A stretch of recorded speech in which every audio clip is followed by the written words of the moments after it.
ಒಂದು lighting strike 5 ಕೋಟಿ ಟ್ರಾನ್ಸ್ಫಾರ್ಮರ್ನ 5 to 10 ಸೆಕೆಂಡಲ್ಲಿ ಬರ್ನ್ ಮಾಡ್ಬೋದು. ಅದನ್ನು ಸೇವ್ ಮಾಡೋ ಇಕ್ವಿಪ್ಮೆಂಟ್ ಯಾವುದಂತ ಹೇಳಿದ್ರೆ ಅದು ಲೈಟಿಂಗ್ ಅರೆಸ್ಟರ್.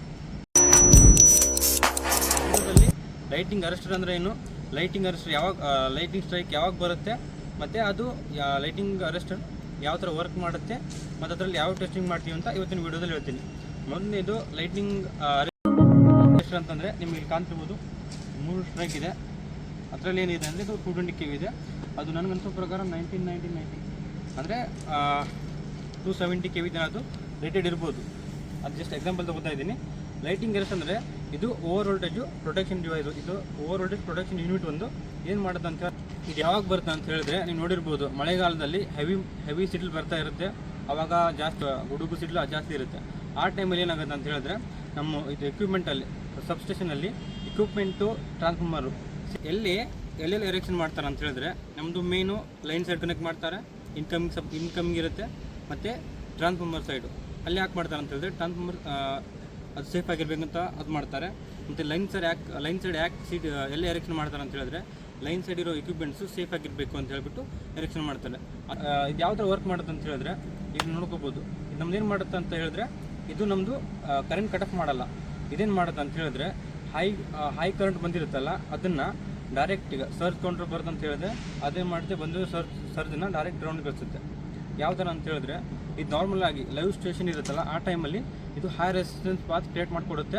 ಯಾವಾಗ ಫಾಲ್ಟ್ ಬರುತ್ತಲ್ಲ ಆ ಟೈಮಲ್ಲಿ ಇದು ಲೋ ರೆಸಿಸ್ಟೆನ್ಸ್ ಪಾತ್ ಕ್ರಿಯೇಟ್ ಮಾಡ್ಕೊಂಡ್ಬಿಟ್ಟು ಈಜಿಯೆಸ್ಟ್ ಪಾತ್ ಆಗಿ ಗ್ರೌಂಡಿಗೆ ಹೋಗುತ್ತೆ. ಮತ್ತು ಇದರಲ್ಲಿ ಯಾವುದೇ ಟೆಸ್ಟಿಂಗ್ ಯಾವ್ದು ಮಾಡ್ತೀವಿ ಅಂತ ಇನ್ಸುಲೆನ್ಸ್ ಚೆಕ್ ಮಾಡ್ತೀವಿ, ಸರ್ಚ್ ಕೌಂಟರ್ ಚೆಕ್ ಮಾಡ್ತೀವಿ, ಅರ್ತ್ ಲೀಕೇಜ್ ಇದೆಯಾ ಇಲ್ವಾ ಅಂತ ಅದು ಚೆಕ್ ಮಾಡ್ತೀವಿ. ಒಂದು 4ನೇದು ಬಂದುಬಿಟ್ಟು ಅರ್ತ್ ರೆಸಿಸ್ಟೆನ್ಸ್ ಚೆಕ್ ಮಾಡ್ತೀವಿ. ಅರ್ತ್ ರೆಸಿಸ್ಟೆನ್ಸ್ ಯಾಕಂದರೆ ಮೇನ್ ಆಗಿ ಅದು ಕನೆಕ್ಟ್ ಆಗಿರಬೇಕು. ಇಲ್ಲ ಅಂದರೆ ಅದಕ್ಕೆ ಡಿಸ್ಚಾರ್ಜ್ ಆಗಲಿಕ್ಕೆ ಅಂದರೆ ಏನಂತಾರೆ ಅದು ಡಿಸ್ಚಾರ್ಜ್ ಆಗಲಿಕ್ಕೆ ಅದಕ್ಕೆ ಒಂದು ಪಾತ್ ಸಿಗಲ್ಲ.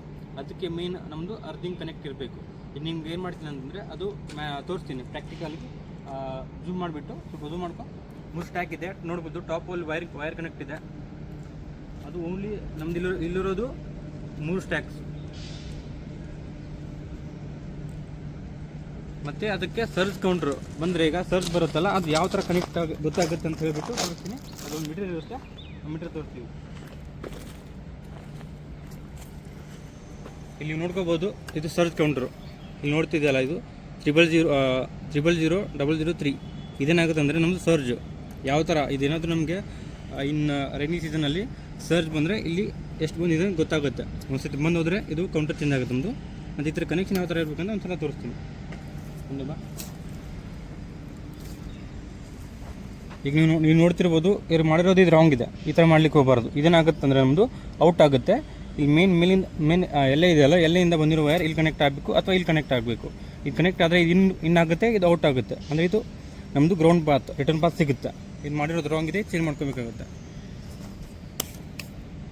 ಆಗಿ ನಾವು ಮ್ಯಾನುವಲಾಗಿ ಯಾವ ಥರ ಮಾಡ್ತೀವಿ ಅಂತ ಹೇಳಿದ್ರೆ ಮೇಯ್ನಾಗಿ ಇದರಲ್ಲಿ ಫಿಸಿಕಲ್ ಏನಾದರೂ ಡ್ಯಾಮೇಜ್ ಇದೆಯಾ, ಏನಾದರೂ ಕ್ರ್ಯಾಕ್ ಇದೆಯಾ ಅಂತ ನೋಡ್ಕೋಬೇಕಾಗುತ್ತೆ.